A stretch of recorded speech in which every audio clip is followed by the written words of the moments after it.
आदाब नाजरीन, आपके महबूब प्रोग्राम आदाब डॉक्टर में आप सबका इस्तकबाल। मैं आपकी मेज़बान शगुफ्ता यास्मीन, one of the leading Unani medicine company Atiya herbs के फाउंडर, डायरेक्टर, प्रोमोटर, हिंदुस्तान के सबसे मसरूफ़ और कामयाब तरीन हकीमों में से एक, आप सबके हर दिल अजीज़ जनाब हकीम सलमान खान दूर साहब अपनी हफ्तरंग शख्सियत के साथ, अपने बेशकीमती नुस्खों के साथ, अपनी खूबसूरत सी रंगारंग शायरी के साथ, हिकमत के लाजवाल ख़जाने के साथ, अपनी खूबसूरत प्यारी सी मुस्कान के साथ, मसीहाई के साथ एक बार फिर स्टूडियो में रौनक अफरोज़ हैं।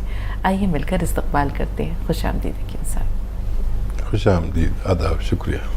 आइए प्रोग्राम के सिलसिले को आगे ले चलते हैं और एक छोटा सा किस्सा आपके गोशगुजार करते हैं कि एक मरतबा एक बादशाह था, उसे अपनी रियाया से बहुत मोहब्बत थी, उनका बेहद ख्याल रखता था। रियाया भी अपने बादशाह से बहुत प्यार करती थी। बादशाह रात को गश्त लगाता ताकि लोगों का हाल चाल जान सके। एक मरतबा ऐसे ही वो रात को घूम रहा था, गश्त लगा रहा था कि वो कैद खाने के पास पहुंचा। उसने देखा कि सिपाही वहाँ जो मौजूद थे वो एक शख्स को गिरफ्तार करके ले जा रहे हैं। पूछा कि क्या हुआ, इसे क्यों पकड़ कर ले जा रहे हो? उसने कहा कि एक सिपाही ने कहा कि ये इसने चोरी की है और इसी जुर्म में इसे हम बंद करने जा रहे हैं जेल में। तो बादशाह ने कहा कि आज जेल का मुआयना करना चाहिए, देखिए कि यहाँ की ज़िंदगी कैसी है और यहाँ क्या क्या होता है। वो सिपाहियों के साथ अंदर पहुंचा। अंदर जो सिपाही मौजूद थे, निगरान मौजूद थे, उन्होंने अपने बादशाह को पहचान लिया, ताज़ीम में सर झुकाया और बादशाह की आमद की खबर जब कैदियों को मिली तो वो सब के सब सलाखों के करीब आ गए और ज़ोर ज़ोर से जो है वो आहो फरियाद करने लगे। बादशाह को ये बताने लगे कि वो सब बेकसूर हैं और बिला वजह यहाँ बंद है। बादशाह बारी बारी सबसे हाल चाल पूछता। एक शख्स से पूछा कि तुम यहाँ क्यों कैद हो? तो उसने कहा कि मुझे बिला वजह कैद कर दिया गया है, मेरा कोई जुर्म नहीं है। ये लोग कहते हैं कि मैंने चोरी की है, हालांकि मैंने तमाम उम्र कभी चोरी की नहीं है। बादशाह मुस्कुराया। इसी तरह दूसरे शख्स से पूछा, उसने भी कहा मैं बेला वजह कैद हूँ, मेरा कोई जुर्म नहीं है। तीसरे ने भी यही कहा, चौथे ने भी यही कहा। बारी बारी सबकी बातें सुनता रहता था, मुस्कुराता जाता था। एक शख्स को देखा जो घुटनों में सर दिए मुँह छुपाए बैठा था। पूछा एक सिपाही से कि ये ऐसे क्यों बैठा हुआ, इसे लेकर मेरे पास आओ।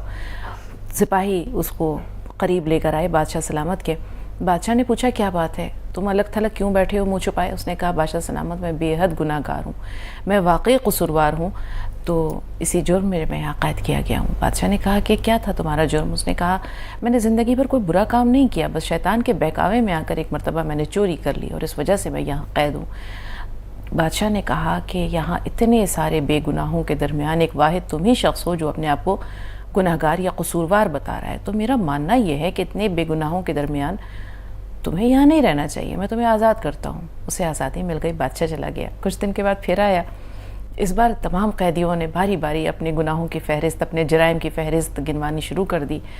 बादशाह ने सुना तमाम बातें और उसके बाद कहा कि ये तमाम जो लोग हैं इन्हें बहुत ढिठाई है इनमें अभी भी, इनको अपने गुनाहों पर कोई नदामत और शर्मसारी नहीं है और ये बड़े तफसील से अपने जराइम की फहरिस्त गिनवा रहे हैं। तो मेरा मानना ये है कि इनकी सज़ा कुछ दिन और बढ़ा देनी चाहिए।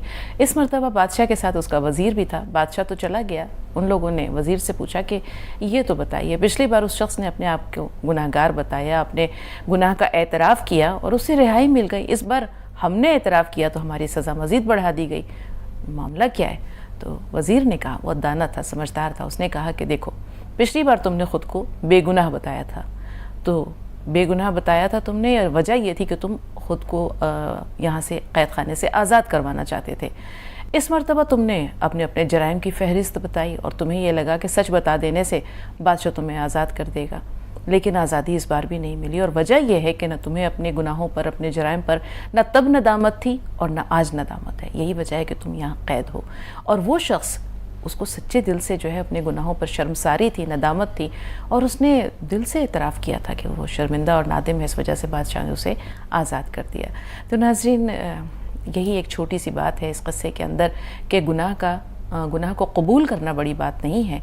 गुनाह का एतराफ़ करना और उस पर सच्चे दिल से नादिम होना, पशेमान होना, ये अल्लाह को बहुत पसंद है और यही वो खूबी है जिसकी वजह से वो अपने गुनाहगार बंदों को आज़ादी दे देता है, रिहाई का परवाना दे देता है, माफ़ कर देता है। आइए अब चलते हैं हकीम साहब के पास और उनका खूबसूरत सा कलाम आप सबकी समातों की नज़र। जी हकीम साहब। गज़ल का मतलब पेश खिदमत है। इरशाद हकीम साहब। मुझसे साकी या मेरे जाम का कुछ हो न सका, मुझसे साकी या मेरे जाम का कुछ हो न सका, आज तक गर्दिश अय्याम का कुछ हो न सका। वाह, बहुत उम्दा हकीम साहब। मुझसे साकी या मेरे जाम का कुछ हो न सका, आज तक गर्दिश अय्याम का कुछ कुछ हो न सका।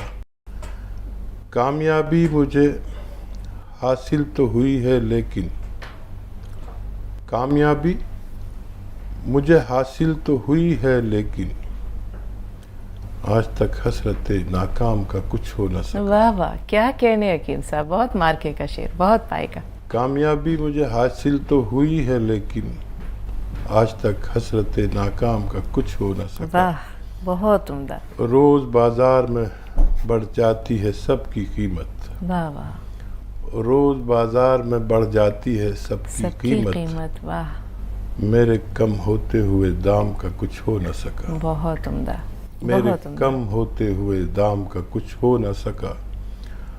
और शेर देखें कि कितने हंगामे किए शेख ब्रह्मन ने मगर, आहा, कितने हंगामे किए शेख ब्रह्मन ने मगर, आज तक इनसे भी असनाम का कुछ हो न सका। बहुत उम्दा हकीम आज साहब, तक बहुत इनसे भी खूबसूरत। असनाम का। मुकर्रर।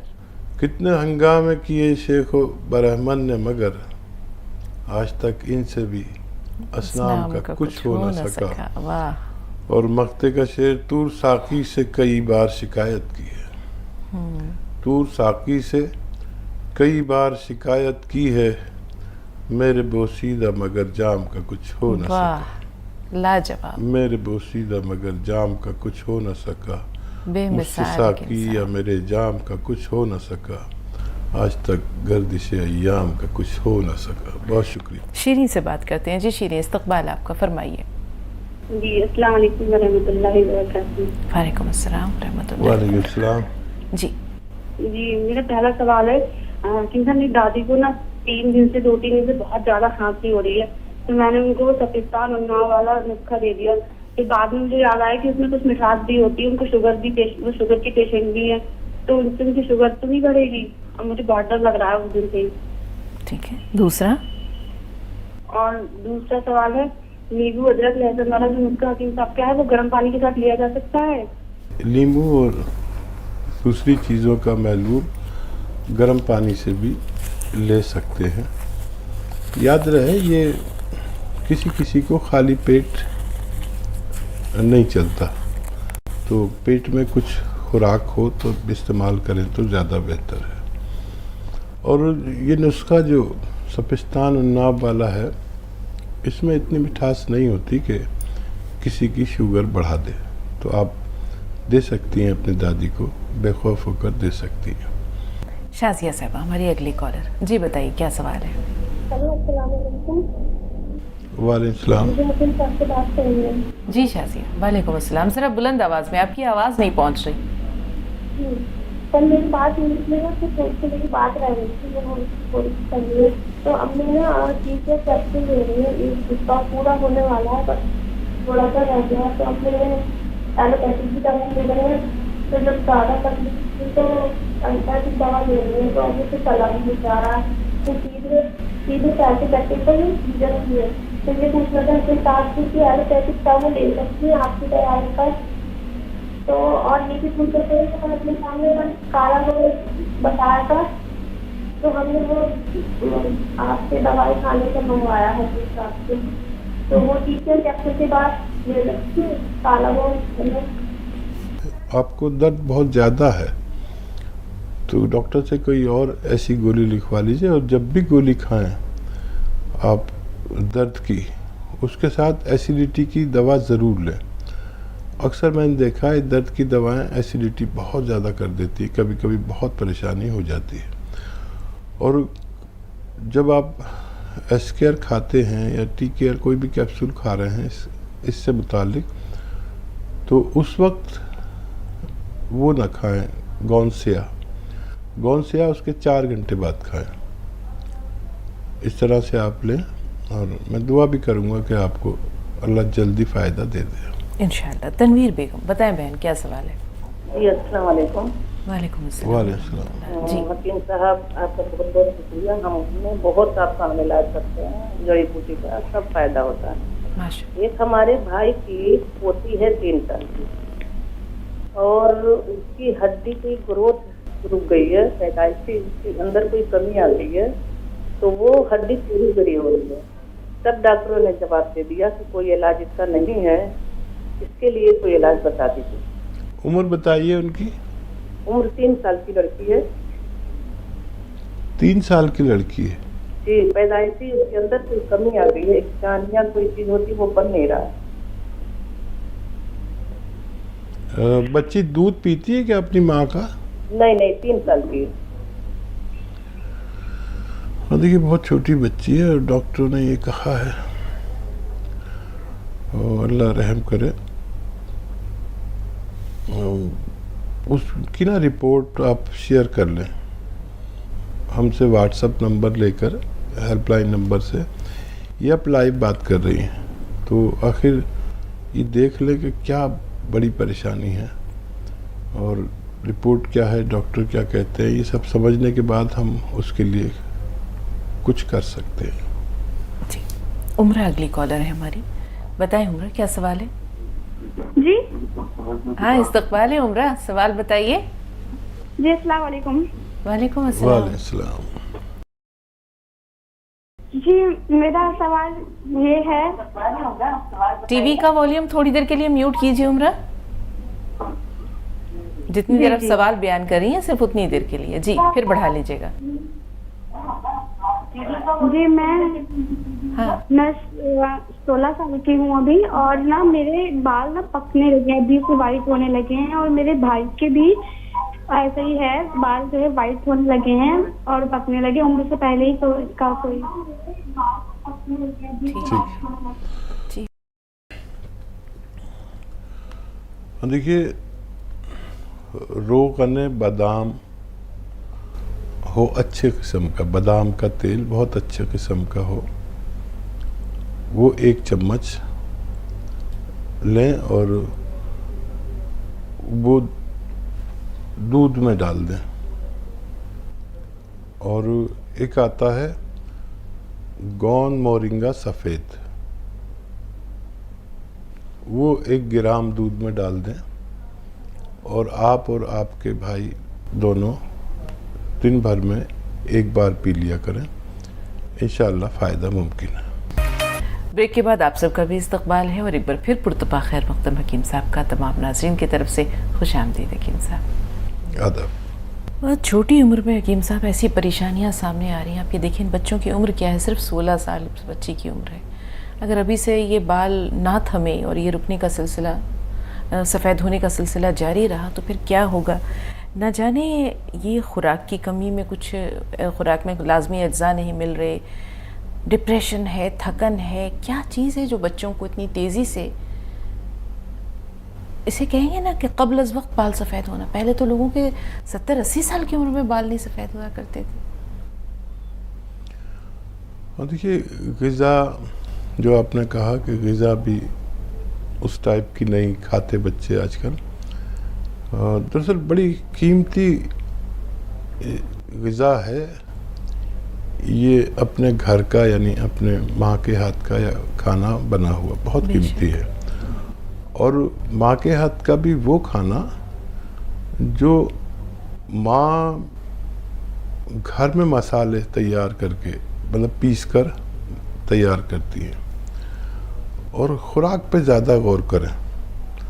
और आजकल ये चलन हो गया, दस्तूर हो गया कि सबके बावर्ची खाने में बाज़ार के मसाले मौजूद रहते हैं और वो झंझट में नहीं पड़ना चाहते। आप यकीन करें कि ये जो खुराक है, ये खाना, ये सबसे कीमती सरमाया है इंसान के लिए, ज़िंदा रहने के लिए भी और सेहतमंद रहने के लिए भी। और हम सब बाज़ार के ऑर्डर का खाना खाते हैं बेशतर, और उसको हमने अपने दस्तूर में डाल लिया और उसको हम अच्छा समझने लगे। मेरे बचपन में इसको बहुत बुरा समझते थे, बाज़ार का खाना खाना। यानी ये समझते थे कि इसका कोई नहीं है। तो वालदा जो आपकी खाना बनाएं इस तरह से, तो उसकी कदर किया करें। ज़रूरी अज्जा आपके जिस्म में पहुँचेंगे। जो पिसे पिसाए मसाले या बने बनाए खाने आप खाते हैं, उसमें क्या ऐसा डाला हुआ है कि 16 साल की उम्र में बाल सफ़ेद हो जाते हैं। एसिड भी डाल देते हैं, केमिकल भी डाल देते हैं। आपको जो माँ खाना बनाती है वो बहुत कीमती है, उसको तर्क ना किया करें, कदर किया करें। अब गांव का रुख करते हैं कि साहब, आपकी बातों से आपने जब कहा ना कि वालिदा खाना बनाती थी तो उनमें जायका भी होता है, लज्जत भी होता है, सेहत भी होती है। पहले ज़माने में गांव में मिट्टी के चूल्हे होते थे, कोयले से जलने वाले। जिस घर से अगर धुआं ना निकलता था तो बड़ी मायूब बात समझी जाती थी कि न जाने इनके यहाँ क्या परेशानी है, गुर्बत है, बदहाली है, या किस वजह से आज इनका चूल्हा रोशन नहीं हुआ या सुलगा नहीं है। अब ये देखें कि ज़िंदगी हमारी किधर आ गई। अब गैस के चूल्हे हैं, इंडक्शन से, बाहर से खाना ला के खा लीजिए, किसी को ख़बर नहीं होगी। पकेगा, होटल से खाना आ जाएगा तो भी पता नहीं चलेगा। पहले की ज़िंदगी बड़ी सादा थी, लेकिन उसमें एक ज़िंदगी थी जो धड़कती थी, महसूस होती थी। अब हम जिंदा हैं लेकिन ना धड़कन है, ना कोई आरजू है, ना तमन्ना है, ना हसरत है। अब हसरत नाकाम पर हम आ जाएं। हसरत नाकाम ये ज़िंदगी को महमीज़ करने के लिए, ज़िंदगी की दौड़ में इंसान को बनाए रखने के लिए कितनी ज़रूरी है हकीम साहब? और देखिए, एक तो खाने का जिक्र, ये वाकई सब हमने अपनी आंखों से देखा कि चूल्हा और बारूदे की अंगीठी खुद भरते भी थे और नंबर लगता था कि आज मुझे भरनी है, बारूदे की अंगूठी। ये क्या होती थी हकीम साहब? अच्छा, आप नहीं जानते? नहीं। अच्छा, कि लोहे की अंगीठी होती थी ऐसी। हाँ। उसमें एक पाइप डालते थे लोहे का बीच में, और उस पाइप के इर्द गिर्द वो बुरादा जो होता है ना लकड़ी का, उसे ठोक देते थे और ऊपर फिर ढक्कन ठोक देते थे। ये अंगीठी तैयार हो गई। अब इसमें एक लकड़ी जला के डालते थे और ये लकड़ी जलती थी और फिर उस अंगीठी पे तवा रख देते थे, तो बड़ी अच्छी उसमें आँच लगती थी और ये सुबह से शाम तक जलती थी। जब इसे बंद करना होता था तो 2 कैप होते थे, एक नीचे और एक ऊपर, वो रख के बंद कर देते थे। अब ये आग सुलगती भी नहीं थी और ठंडी भी नहीं होती थी। शाम को फिर इसको खोल के फिर आग जलाते थे। ये पता नहीं आपने कैसे नहीं देखा, नहीं, लेकिन ये भी एक तरीका था। तो एक दिन मैं भरता था उसको, बड़ा मुश्किल था उसमें कूटना, और बुरादा लकड़ी का जो पाउडर होता है। एक दिन मेरा भाई की नंबर होता था, तो चूल्हा भी था और लकड़ियाँ भी थी। लकड़ियों की एक कोठरी होती थी और एक कोठरी लकड़ी के बुरादे की होती थी, और एक किचन होता था जो काला सा रहता था बहुत, क्योंकि वो लकड़ी का धुआं काला कर देता है। अब तो वो सब ख़त्म ही हो गया तकरीबन, लेकिन अभी भी हमारे घरों में वो चूल्हा है और उसके जायका अजीब होता था। आज भी लोग पसंद करते हैं, हम भी खा लेते हैं। और ये जो हसरत नाकाम है, तो नाकामी जो है ना, बड़ी कीमती चीज़ है। और इसमें दरअसल कामयाबी छुपी होती है। ये एक ऐसी सच्चाई है जो इंसान अपनी ज़िंदगी में जब तक नाकाम नहीं होता, जब तक उसकी कोई भी कामयाबी बहुत पुख्ता नहीं होती, ये नाकामी वो सब तरबियत दे देती है इंसान को जो कोई इंस्टीट्यूशन, कोई इदारा नहीं देता। हम सब थ्योरी पढ़कर बालिग हो जाते हैं और हमें कुछ प्रैक्टिकल नहीं होता। तो ये हसरत नाकाम प्रैक्टिकल ट्रेनिंग देती है इंसान को, और जिसने इसको तस्लीम कर लिया, हसरत नाकाम अपनी खामियों से निकली हुई वो कामयाबी है जिसे हम आने वाले वक्त में तस्लीम कर सकते हैं। अब हम हसरत की तरफ आते हैं कि इंसान कौन सा ऐसा दिल है जिसमें कोई हसरत नहीं है, कोई तमन्ना या आरजू नहीं है। बड़ा अजीब है ये इंसान का दिल, तमाम तमन्नाओं का, जज्बात का, एहसासात का मरकज़ व महवर है। अल्लाह का मकाम भी यही है, इसी दिल में खुदा भी बसता है, इसी दिल में इंसान भी बसते हैं रिश्तों के रूप में, इसी दिल में ख्वाहिशात भी बसती हैं, इसी दिल में क़नात भी बसती है, तवक्कुल और इस्तिग़ना भी बसता है। बड़ा अजीब है ये छोटा सा दिल। लेकिन हम ये देखते हैं हकीम साहब कि इंसान को हसरत तब तक किसी चीज़ की रहती है जब तक वो शय मिल नहीं जाती है। एक जुनून होता है, ऐसा लगता है उसके सिवा कुछ नज़र नहीं आता, और वो चीज़ जब हासिल हो जाती है फिर वो चीज़ ही नज़र नहीं आती। फिर ऐसा लगता है कि ये तो बस ऐसी कोई चीज़ थी जो मिल गई मुझे। फिर दोबारा वो हसरत हसरत में तब्दील होती है। वो हसरत एक, जिसे कहते हैं कि ऐसा महसूस होता है कि एक ऐसी कीमती मता थी जो खो गई, या वो हसरत में तब्दील हो जाती है वो चीज़ जब वो हाथ से निकल जाती है। तो किसी चीज़ की कदर तब होती है, अव्वल तो तब जब वो मिलती नहीं है, दूसरी तब जब वो खो जाती है। वो शायर ने कहा है ना कि ज़िंदगी में दो ही लम्हे मुझ पे गुजरे हैं कठिन, एक तेरे आने से पहले, एक तेरे जाने के बाद। तो चीज़ का मिलना, उससे पहले हसरत होती है, मिल जाने के बाद उसकी जब बेकदरी होती है, खो जाती है, तो महसूस होता है कि क्या खोया क्या पाया। हाँ देखिए, वाकई इश्क में नारसाई बड़ी चीज़ है। देखिए कि अगर लैला और मजनू मिल जाते तो हम उनके किस्से को जान नहीं सकते थे। बिल्कुल।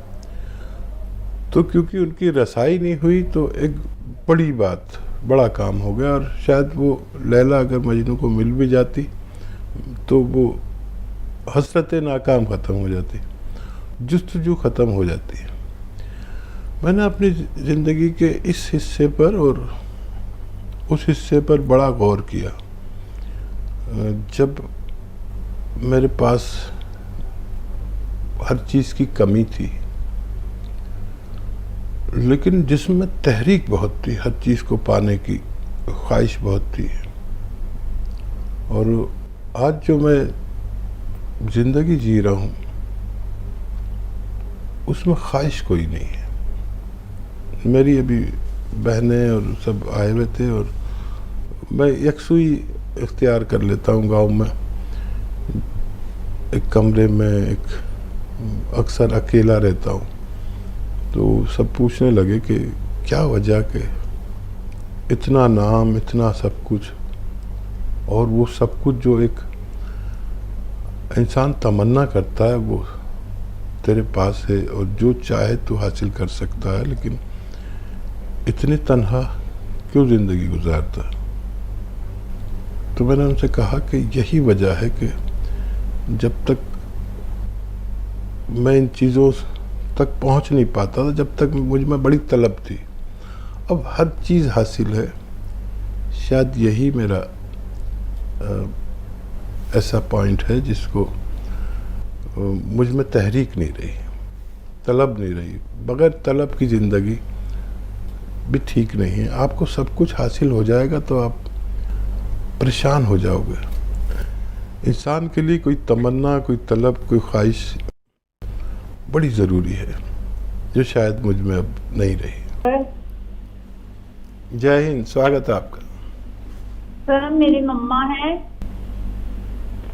उनकी एज ना 65 साल है जी। उनका ना डॉक्टर ने बोला है उनका जो पीछे वाला दिमाग है, जिसके कारण उनका सिर भी हिलता है और हाथ भी हिलते हैं। हाँ बेटा, आपकी आवाज़ ना बीच में स्लो हो गई थी, दोबारा से बताइए क्या हुआ है उनको। सर मेरी मम्मा का ना छोटा दिमाग है ना, वो चुंगड़ गया है। अच्छा अच्छा, ठीक है ठीक है। जिसके कारण उनका सिर भी कांपता है और हाथ भी कांपते हैं। ठीक है। और उनकी जो लतें हैं ना वो बिल्कुल पतली हो गई हैं। धनिया आंवला, ये 2 चीज़ें 100-100 ग्राम लें। धनिया और आंवला ये 2 चीज़ें 100-100 ग्राम लें और ये पाउडर बना लें। और ये खाना है सुबह और शाम 1-1 चम्मच। और एक आता है नमक जैतून, ये 1 चुटकी 1 गिलास पानी में मिलाकर इससे खिलाया करें रोज़ाना 2 बार। सुबह नाश्ते से पहले या बाद में कभी भी दे सकते हैं, रात को सोते समय दीजिए। और मूंग की दाल तो सभी महिलाएं जानती हैं। मूंग की दाल रोज़ खिलाया करिए उन्हें, चाहे 1 कटोरी खिलाएं, किसी भी सूरत में खिलाएं।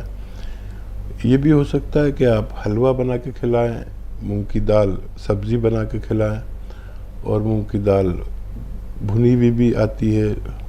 किसी भी सूरत में कम से कम 1 कटोरी या 2 कटोरी मूंग की दाल ज़रूर खिलाया करें। लंबा इलाज है लेकिन कामयाबी मिल सकती है। जी, कमाल खान साहब, क्या सवाल है आपका? कमाल भाई, हमें सुन पा रही हैं आप? हेलो, हाँ जी। इस्तकबाल है, बताएं सवाल क्या है आपका?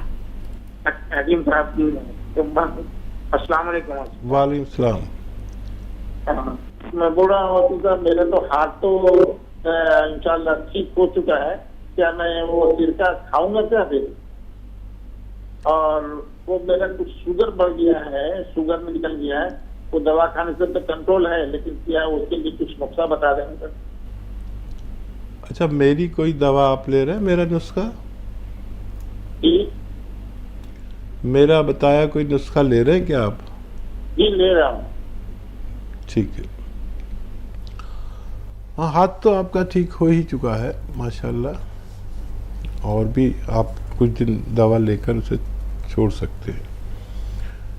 और क्या, शुगर? जी, देखिए, शुगर का एक बड़ा अच्छा इलाज है और लोग उससे वाकिफ बहुत कम हैं, और समझ ले बात को। शुगर की ज़ाती तौर पर लोग बहुत सारी दवाइयाँ करते हैं। कोई नीम का पत्ता खा लेता है, तो कोई करेले का जूस पी लेता है, तो कोई जामुन खाता है, कोई जामुन की गुठली खाता है, बेशुमार दवाएं हैं। लेकिन मेरी नज़र में जो मैं रॉ मटेरियल बता रहा हूँ, कच्ची दवा, वो है जामुन का गोंद। एक तो मुश्किल से मिलता है और नकली भी बहुत मिलता है। ये जामुन का गोंद असली ले लें और 1-1 चुटकी 2 या 3 बार खाने से आधा घंटा पहले खा लिया करें, और रोज़ खाएं, पानी से लें, तो आपकी शुगर अच्छी तरह कंट्रोल करता है। ठीक। गुजरात से एक खातून है, अपना सवाल बताइए बहन। अस्सलाम वालेकुम। वालेकुम अस्सलाम। वालेकुम सलाम। और मैं रोज आपको देखा करती हूँ। मेरी अम्मा है, उनको पहले पाकिस्तान में गिनती थी। हाँ जी, टीवी की आवाज़ थोड़ी देर के लिए कम कर दीजिए बहन, बंद कर दीजिए तो बेहतर रहेगा। सवाल बताइए। मेरी अम्मा कहे ना पहले गिनती थी। कहाँ गिल्टी थी? पाकिस्तान में गिनती थी, तो होम्योपैथिक दवा थी, तो गिनती तो उससे कम हो गई, लेकिन उनकी सांस बहुत फूलती है। अच्छा, कहाँ गिल्टी थी? लेकिन उनकी सांस बहुत फूलती है, अभी ऊपर ही ऊपर सांस फूलती है। 75 साल की उम्र हुई थी। 75 साल बताइए आपने उम्र? हाँ, उम्र उनकी 75 ये साल गिल्टी है। किस मकाम पे थी, किस जगह थी? सीने में थी, ऐसे सीने। छोटे-छोटे अंगूर के जैसे गुच्छे थे। तो देखिए, सांस फूलना और गिल्टीज और कोलेस्ट्रॉल और ब्लड प्रेशर और सांस फूलना, इन सब में एक नुस्खा काम कर सकता है, और वो है ये जो खाने का सोडा आपके किचन में होता ही है महिलाओं के, किचन में खाने का सोडा ज़रूर होता है। एक चुटकी खाने का सोडा और एक चुटकी नमक ज़ैतून असली। नमक ज़ैतून नकली बहुत मिलता है, असली ले लें और एक एक चुटकी पानी में मिला के रोज़ 2 बार खाने के बाद पिला दिया करें और 6-7 महीने दें, तब उनको फ़ायदा होना मुमकिन है। जी, एक छोटी सी गुजारिश और आई है कि साहब, सुनीता की कॉल जो है वो अपनी फ़ोन लाइन पर थी। उन्होंने कहा था कि चूँकि मैं फ़ोन पे ही सुनना चाहती हूँ, लाइट नहीं है, लेकिन डिस्कनेक्ट हो गई थी। तो वो एक बार फिर गुजारिश कर रही हैं कि उनकी वालदा का जो सर हिलने से मुताल्लिक़ मसला है, शिवरिंग होती है सर में और हाथों में, तो आपने क्या फरमाया था, वो रहनुमाई एक बार फिर दरकार है। देखिए, एक तो मूंग की दाल का सेवन करें दिन में 1 से ज़्यादा बार, चाहे एक एक कटोरी ही पिलाएं खिलाएं, सब्जी के साथ, सब्जी बनाकर या खिचड़ी में दें या हलवा बनाकर दें, ये उनको ज़रूरी कर दें। और उनके छोटे दिमाग सिकुड़ रहा है, ये आपने मुझे बताया डॉक्टरों के हवाले से। तो आंवला और धनिया, आंवला और धनिया 100-100 ग्राम ख़रीद कर पाउडर बना के रखें और ये पाउडर आपको सुबह शाम नमक ज़ैतून के पानी से लेना है। नमक ज़ैतून एक ऐसा नमक है जो असली लेना शर्त है, नकली बहुत मिलता है। और एक चुटकी नमक ज़ैतून पानी में मिला दें और इस पानी से ये 2 चीज़ों का चूरन यानी पाउडर यानी सफ़ूफ 2 बार, सुबह मॉर्निंग में और रात को सोते समय 2 बार खिलाएं नमक ज़ैतून के पानी से। नमक ज़ैतून असली होना ज़रूरी है। जी, एक कॉलर और है, अपना नाम बताइए। सलमा साहिबा, मैं सुन पा रही हैं आप?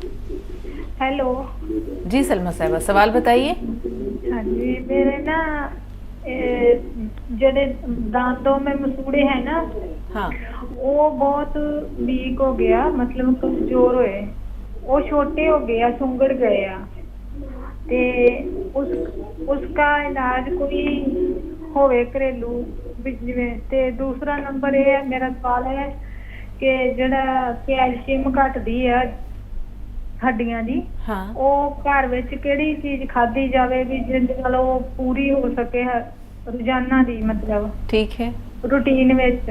ठीक है, ते एक मेरा बेटा है, उसको ना अज झुकन लगा है तो उन्होंने कमर विच ना वल पै गया है, वो बहुत दर्द करता है अज। ठीक है। बच्चे की उम्र क्या है? और 18 साल है उसकी उम्र, से वो सही नहीं हो रहा गा। सवेर का 2-3 घंटे हो गए उन्होंने पीड़ हो रही, साह दे नाल पीड़ हुंदी है उसनूं। ये कमर में बल कब पड़ा? हाँ जी, ये कमर में आपने कहा बल पड़ गया है, कब पड़ा?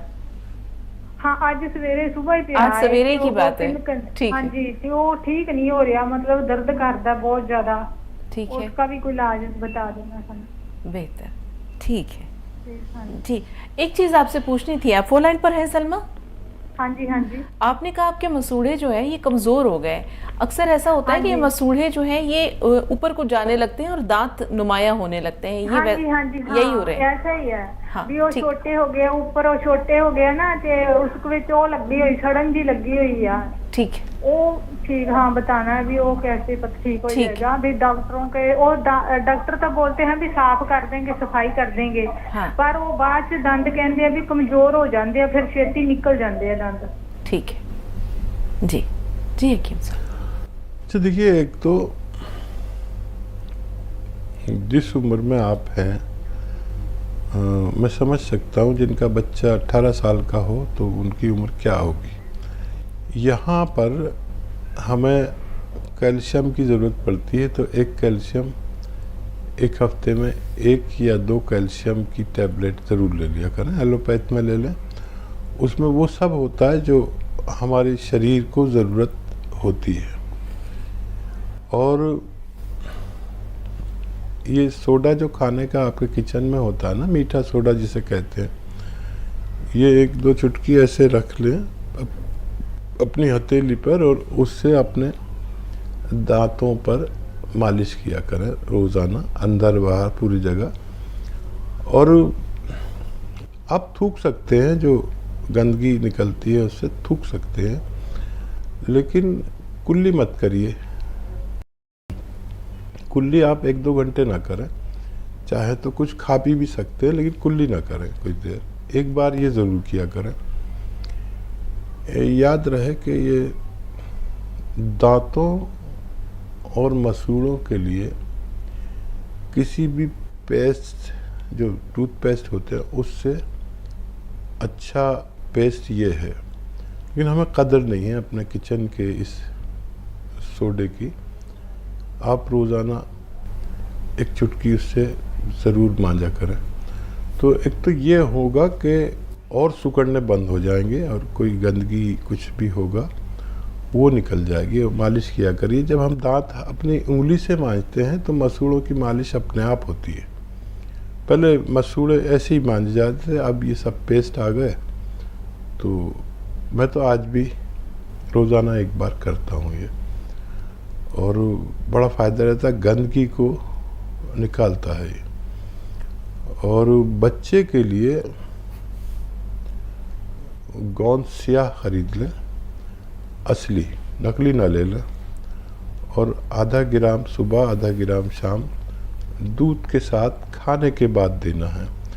देखिए कमर का मामला है, मैं इसे अच्छी तरह समझता हूँ। किसी मालिश वाले से या किसी बाबा के चक्कर में मत आना, ये अच्छा हो सकता है। थोड़ा सा सब्र करें। गोंसिया आधा ग्राम 2 बार दें खाने के बाद दूध से, बच्चे को फ़ायदा मुमकिन है। जी, एक सवाल और किया है कि अगर कुदरती तरीके से कैल्शियम हासिल किया जाए तो ये किन किन चीज़ों में पाया जाता है? जैसे उन्होंने कहा घर में जो हमें मिल जाती हैं चीज़ें, उनमें किस किस चीज़ में कैल्शियम है जो कि अगर हम टैबलेट के रूप में ना लेकर के इस तरह से ले लें? कैल्शियम का जो सबसे बड़ा स्रोत है वो है चूना। हाँ। चूना जो पनवाड़ी पान पे लगाता है, ये दुनिया का सबसे बेहतरीन कैल्शियम है। अब इसको खाया कितना जाए, तो 1 चावल की बराबर, 1 चावल की बराबर, वो भी दूध में मिला के, बहुत गर्म बहुत ताकतवर होता है। ये सबसे सस्ता कैल्शियम। फिर इसी की टैबलेट बना के ये आपको बहुत महंगा दिया जाता है। और कुछ लोग सिप्पी का कैल्शियम इस्तेमाल करते हैं, कुछ लोग। और एक बहुत अच्छा कैल्शियम है चांदी में। चांदी का जब कुश्ता बना दिया जाता है तो उसे कुश्ता चांदी कहते हैं, चांदी भस्म कहते हैं जी। तो ये बहुत अच्छा कैल्शियम है।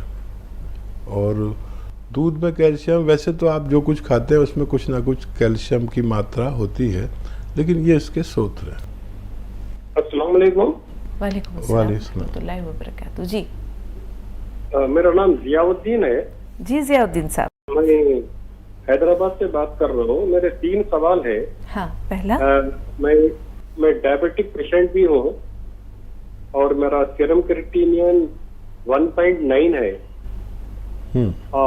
तो मैं ऐसे टीवी पे जो देखा था, नमक जैतून और चिलगुजा गोन अलसी, हकीम साहब 3 नुस्खे बताए थे, लेकिन ये नमक जैतून और चिलगुजा गोन से पीकर बेहतर है या नमक जैतून और चिलगुजा गोन बेहतर है?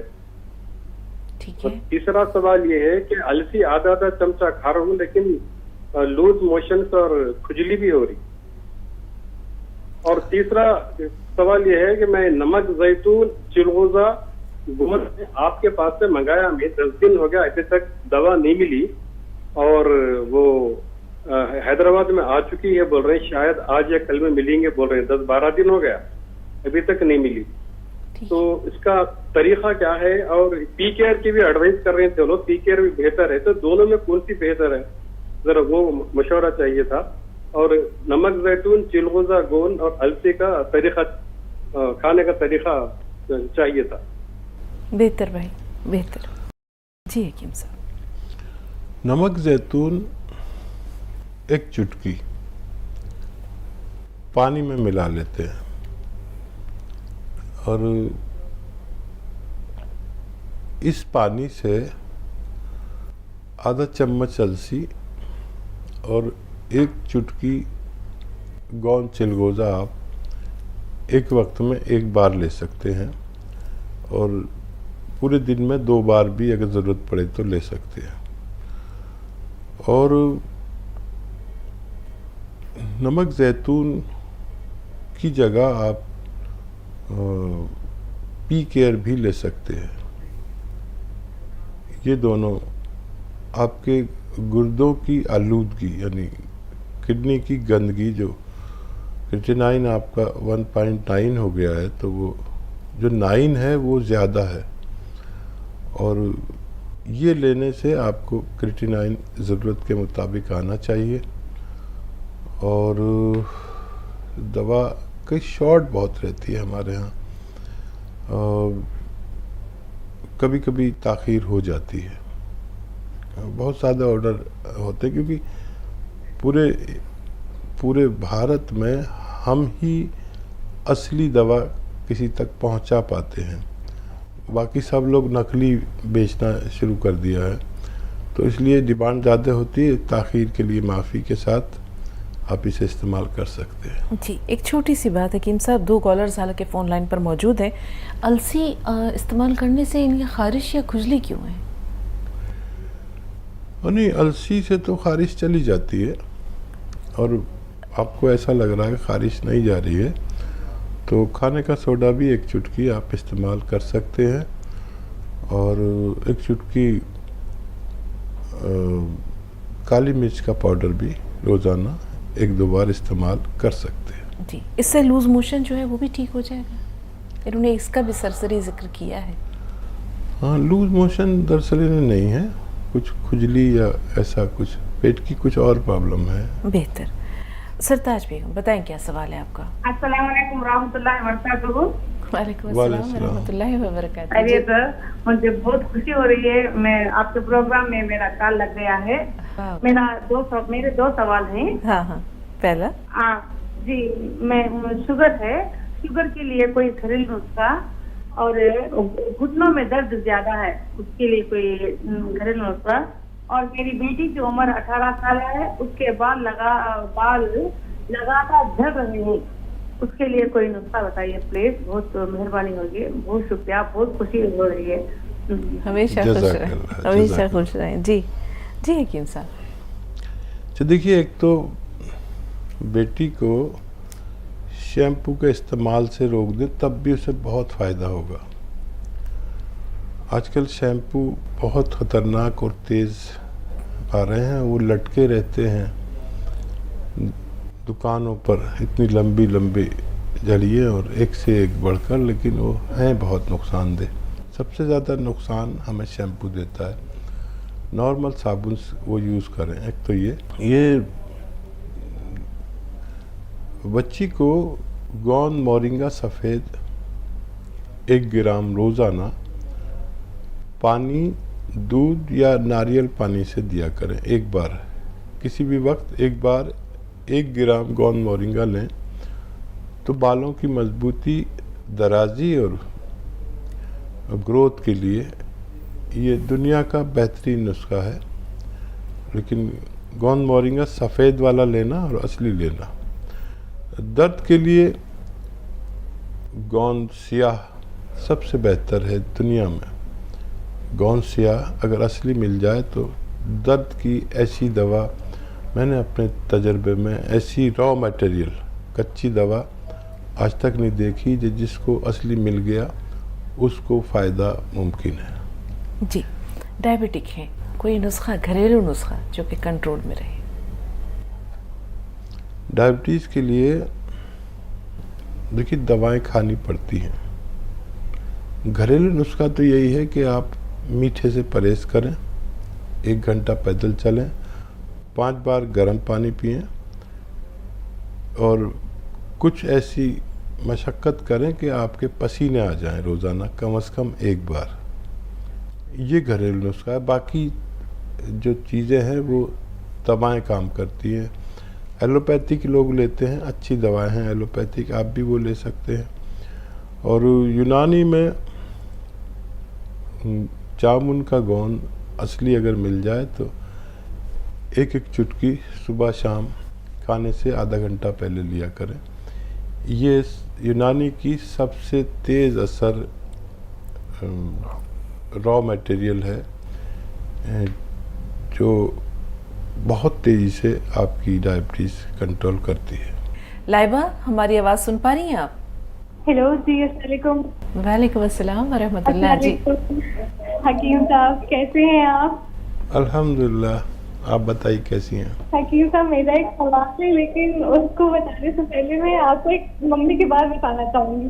पता है, आपका जो प्रोग्राम आता है, जैसे ये आ रहा है, तो ये तो देखने में मजा आता है, लेकिन हमारे सारे देखे हुए हैं। तो मम्मी पता है सुबह भी आपका प्रोग्राम देखती है, शाम में भी देखती है, रात में भी देखती है, वही सेम चीज।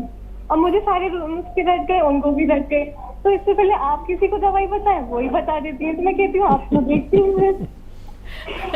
उनको जॉब दे दीजिए अपने पास एक, बहुत एकदम ही उनको सब याद हो गया है, एकदम हर किसी को बता देती है। पूरे मोहल्ले में उन्होंने पता है सबको दवाइयाँ दे दी, पूरे खानदान में उन्होंने सबको दवाइयाँ दे दी। कहाँ से बोल रही हैं लाइबा, आप कहाँ से बोल रही हैं?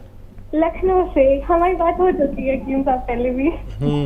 बहुत खूबसूरत। हाँ, मैं पहचान गया। अब तो उनको कोई उनके नाम से बोलता ही नहीं है, अब तो जहरा सुलेमानी बोलते हैं सब उनको। वो अच्छा, मेरा सवाल जो है ना, मेरे भाई के उसके पैर में क्लॉट थी ना, तो अब ना उसका पैर अभी भी वैसे ही है, मोटा पतला नहीं हो रहा है। और वो कुछ भी खा लेता है तो अक्सर उसका होठ सूज जाता है। जैसे आम खा लिया उसने 2 दिन पहले तो सूज गया, या कुछ और खा लेता है तो एलर्जी जैसी हो जाती है, उसका होठ सूज जाता है और छिल जाता है और वो कुछ खा नहीं पाता। और उसके साथ अक्सर ऐसा होता है, तो उसके लिए कुछ बता दीजिए। अपने भाई को एक चुटकी खाने का सोडा पानी में मिलाकर पिला दिया करें, इंशाल्लाह वो इस बीमारी से महफूज रह सकता है। इनकी वालदा के लिए भी तो कुछ फरमा दें हकीम साहब। देखें कि आपके माशाल्लाह कहाँ कहाँ किस किस रूप में फैंस हैं और किस तरह ये आपके मिशन को खामोशी के साथ आगे ले जा रहे हैं। और दरअसल जितने भी समझदार लोग हैं ना, अब उन्होंने टेलीविज़न देखना ही बंद कर दिया और वो ऐसे प्रोग्राम से जुड़ गए जिससे हमें कुछ हासिल हो सके। नहीं तो इतनी मार धाड़, ये वो फसाद, झगड़ा, ये सब दिखाते रहते हैं।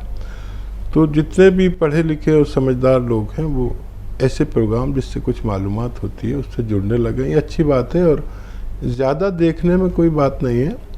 और जब हम उस किसी के मोहब्बत के उस उरूज पर होते हैं, किसी प्रोग्राम की या किसी और बात की, जब सामने वाले की बातें हमें आपकी वालदा की तरह हिफ्ज़ हो जाएं, तो समझ लीजिए हम उस प्रोग्राम से मोहब्बत करते हैं।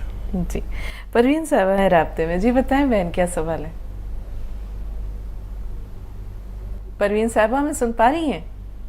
अस्सलाम वालेकुम। जी, वक्त बहुत कम है, इख्तिसार के साथ जल्दी से सवाल बताइए। हेलो, अस्सलाम वालेकुम। वालेकुम अस्सलाम। जी हकीम साहब से 3 सवाल करना था। 3 सवाल का तो वक्त नहीं है परवीन साहबा, जो सबसे अहम है वो एक सवाल कर लें। ये सौंफ धनिया उबाल के पानी पीने के लिए बोले थे हकीम साहब। वे नमक जैतून के साथ सुबह में नहार पेट पीना है क्या, नाश्ते के बाद पीना है? ठीक, किसी भी सूरत में आप पी सकते हैं, निहार पेट भी पी सकते हैं और खाने के बाद भी पी सकते हैं। प्रोग्राम का वक्त तकरीबन ख़त्म हुआ चाहता है। नाज़रीन, इजाज़त लेने से पहले हक़ बनता है कि आप सबका शुक्रिया अदा कर दिया जाए और ख़ास तौर पर हकीम साहब का शुक्रिया ममनून व मशकूर हैं। हर रोज़ अपनी बेपनाह मसरूफ़ियात के बावजूद अपने नाज़रीन के लिए वक्त निकालना किसी कार खैर से कम नहीं है, ये सदक़ा जारिया है।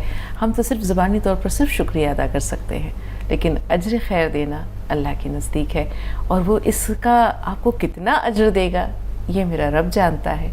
और आपके दिल की सदाकत, माशाअल्लाह, आपका खुलूस, आपके तंदही से लोगों की खिदमत करना, अल्लाह ताला इसे मुस्तजाब व मकबूल करे। बहुत बहुत शुक्रिया। शुक्रिया, जज़ाकल्लाह। फिर मिलेंगे नाज़रीन, तब तक के लिए इजाज़त दीजिए। आदाब।